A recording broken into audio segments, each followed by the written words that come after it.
organizations, baruti barona, Education Matome Chiloane, from mosebetsi wa lona o lo yentseng from day one, lo utlwa botlhoko bo tlhaetseng community ya Naledi. From day one, I can never thank you enough as baruti barona.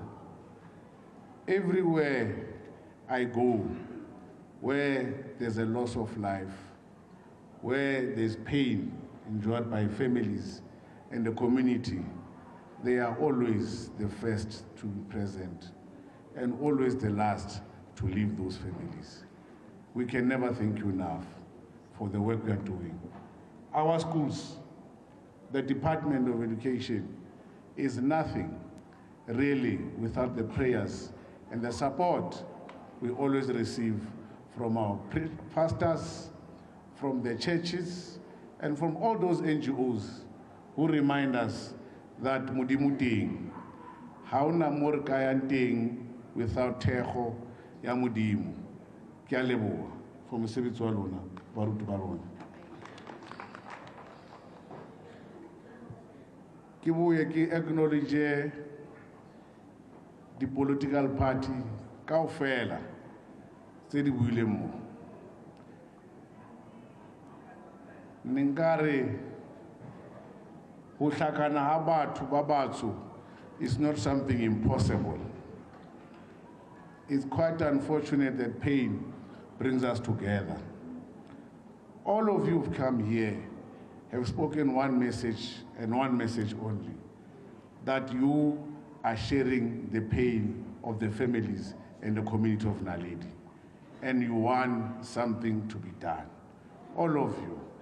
And that's something that you must take forward, hurry up in, that it does not matter which political party or which colors we are wearing.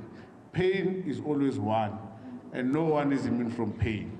And the fact that we've come together to recognize that pain, ke a le leboha, and I'm really, really comforted, I must say, by that the unity is there amongst us.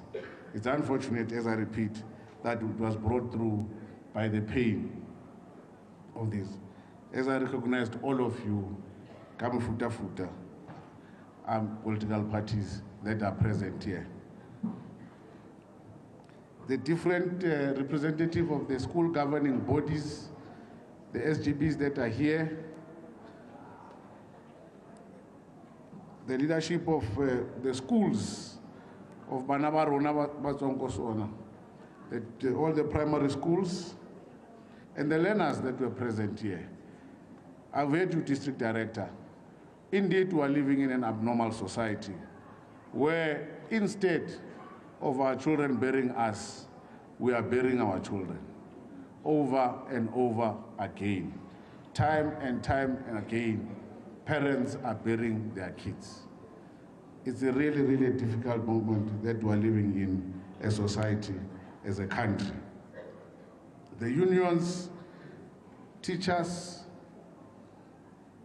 fellow mourners, and more importantly to the families of our 5 kids, that really, I greet you, and I want to firstly say our deepest heartfelt condolences from the department and also the provincial government. I know the Premier would have loved to be here, but we have agreed that I'll come today and then he'll come next. Over the day of the burial, which is, I believe, it's Sunday. Sunday. Thank you very much. So the Premier will come on Sunday to pay tribute to our children and also pray and support the community of Naledi. We are gathered here today, bound together in a deep and unyielding sorrow to honor the memory of the 5 innocent children whose lives were tragically cut short. These young souls, mere learners in grade 1 to grade 3, were filled with dreams, laughter, and potential. Their lives, bright and full of promise, were extinguished by a preventable tragedy, which allegedly linked to food purchased from foreign-owned spaza shops in our community. Today we stand not only in mourning, but also in outrage. Indeed, we are angry. As we grieve, we must confront the stark reality that it's not an isolated incident. This is a recurring nightmare that our communities have faced before. We cannot remain silent any longer. We cannot allow complacency or indifference to overshadow our responsibility to protect our children. It is time to rise up, to demand accountability, to ensure that this tragedy does not repeat itself in this community or any other community in our province, Gauteng.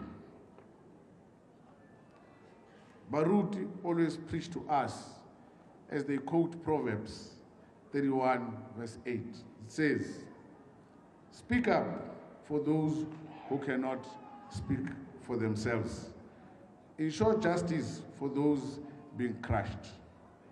This is a clarion call for all of us to be the voices of these children, to advocate fiercely for the safety and well-being of every child in our community. The loss we feel today must ignite a fire within us, a determination to demand that the food or any other product sold in our neighborhood meets the standard that it should meet, in particular the safety standards. Our children deserve safe and healthy food. We must hold those who provide it more accountable. In recent years, we have witnessed similar incidences where negligence and lack of oversight has led to devastating consequences. Families have been shattered.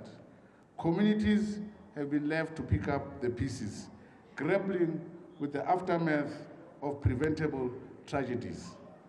This cycle of grief and loss must end.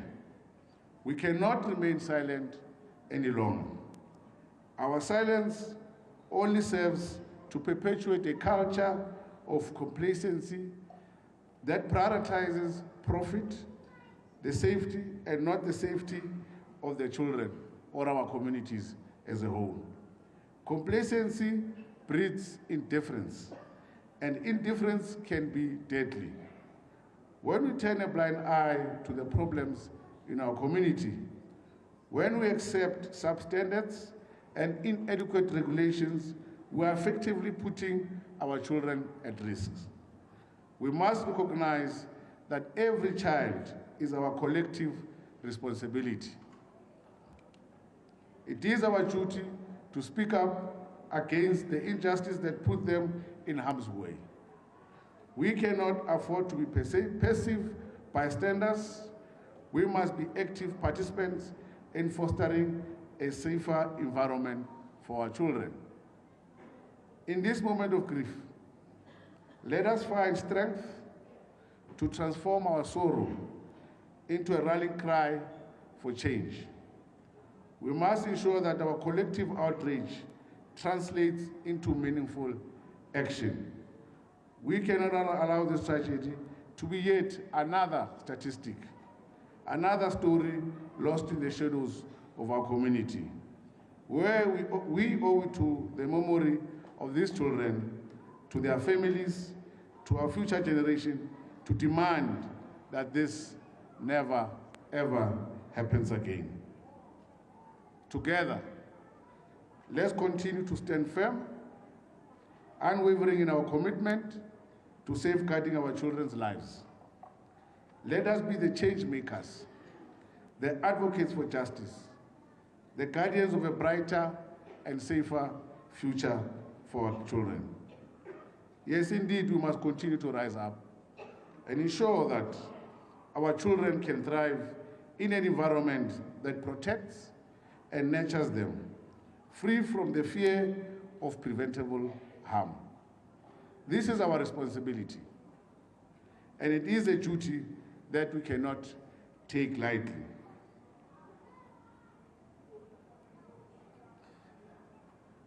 This incident takes place in spaza shops that resides in our own houses. When we begin to take responsibility, we need to call a spade a spade. The first point that we should be doing is to how do you allow a foreign, national, and illegal to utilize your garage in the first place. We'll speak about everything else. As a community, as a people, we own these houses. These are our properties. We have a collective responsibility to ensure that whoever we bring into our own property, our own houses, we take responsibility to vet them, to ascertain that if I'm going to give a space to a particular person, be it South Africans as well, if they don't own the property, these people are credible, you are certain that they are going to be providing the proper products. But if you don't do that, we are going to moan because we are giving them spaces. We are going to kick them out of Naledi, as I've heard all the political parties. No problem. But in Naledi where they stay, whose house is it? Whose house is it? It's our house. Yes, government made a commitment, and that commitment is still an intention that we want to achieve. That these spaza shops are economic centers, and this spaza shop raised all of us in our communities. This is where we used to shop when we were small, and they used to raise families through those particular spaza shops. We are aware of that. So that commitment was made with that intention and support thereof. But community needs to support as well. If Mam Kize opens a spaza shop, how does come next door? Let's support Mam Kize. Because if Mam Kize sells a bread at 10 rand, it means we regulate 950. We regulate 950. If that one sells a bread at 7 rand, we regulate a guy from where? And that's where we are. But equally, even the local authorities, every spaza shop or informal trade needs a particular certification from the Department of Health at the municipal level. Councillors, you have a responsibility that from today onward, you go to every single shop in your community to ascertain that that particular spaza shop has a particular license to trade in that. That's when we'll be able to hold people accountable. So everybody needs to play a particular role, a collective role, to ensure that we protect our children, we protect our communities. This is not the first incident, Bakaisu. I cannot lie. I was speaking to one of my colleagues that this incident, we lost kids in Tsakane, we lost kids in Everton, we lost kids, there's quite a number of them. Actually, the Department of Health was saying that a minimum of 10, according to the record so far, have died in this particular fashion where they bought this food from these spaza shops.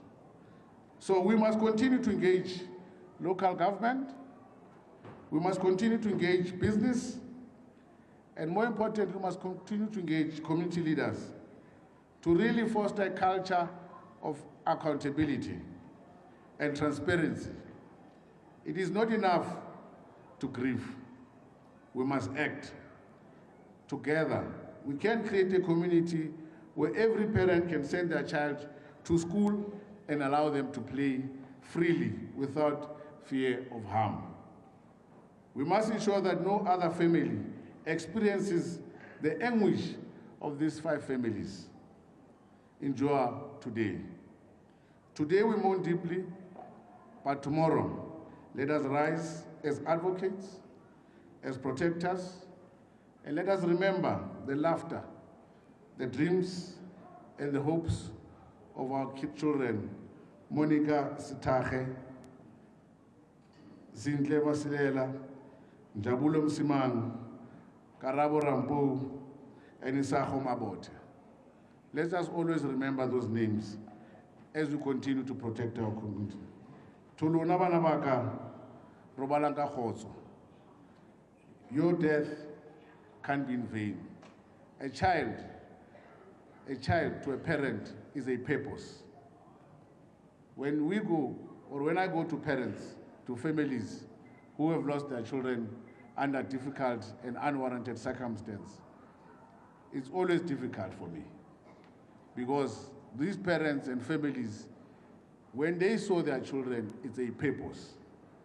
And if a child passes on, they are wondering one question: what was the purpose of my child dying in this particular fashion? And for these children, we should give them a purpose by ensuring that from now going forward, we protect our communities, we take collective responsibility, and working with the law enforcement. I do not agree that we must leave the law enforcement. Law enforcement are important. The police are there to protect us. Let's work with them. If there's evidence, if there's information, if there's anything that you have to ensure that it allows them to speedily conclude this, let us give it to them and support, make sure that they conclude this. Because this can't be left unattended. This needs accountability. We need to give answers to the families. We need to give answers to the schools. We need to give answers to the community of Naledi. I thank you.